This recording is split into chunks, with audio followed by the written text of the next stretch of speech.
I usually go past this beautiful house on my way home. Absolutely stunning. You can also see the vegetation around it. The tall trees and plants gives it an illusion of a secluded cottage. And but as you go closer to the house, the less of the house you see because of its really high walls.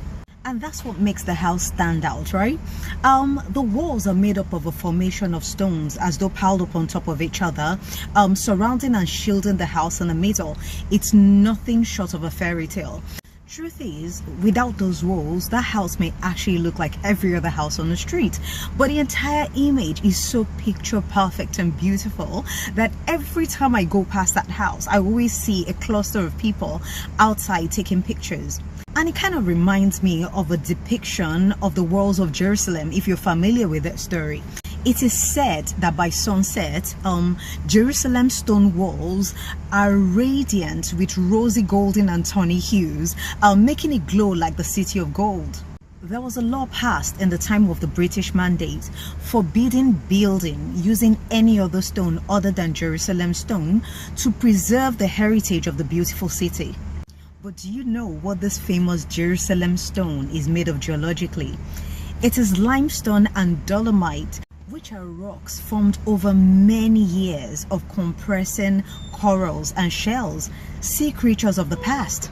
Compacted and compressed into stones and fossils, Jerusalem stones is teeming with life.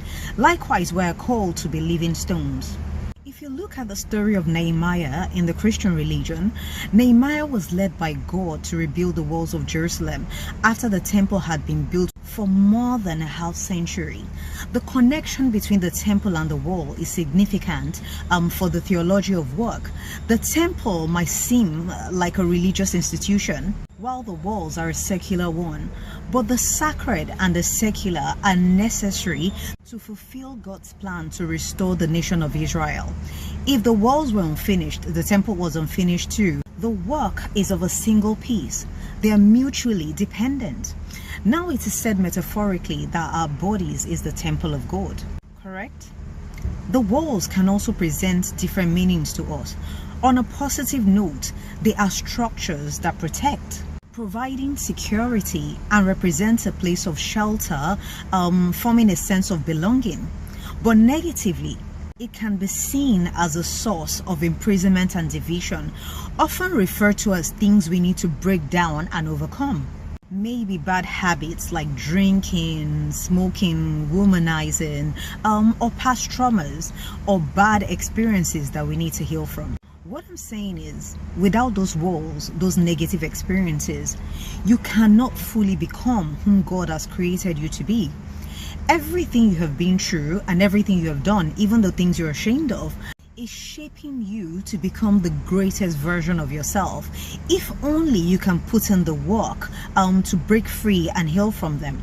And once those negative walls are broken down, then it becomes easy to rebuild a new one, a more positive one, because the more economically and financially developed a building is, the greater value it becomes, hence a greater need for a wall. The more you break free from negative patterns and attachments and heal from them, the more valuable you become to God, to the society and the people around you. Hence the greater need for God's protection around you, positive walls. However, you will have people like Sanballat and Tobias that will frustrate your efforts towards rebuilding. Why? Because they are not healed. They haven't moved on or forward from what was and from the past. So they will do everything in their effort to keep you down like themselves, doing those past negative things you stopped doing a long time ago. People like that will say to you, oh, how can you start talking about God now when we used to party together? How can you speak on healing when you have one medical issue or the other? How can you speak on marriage when you've been divorced?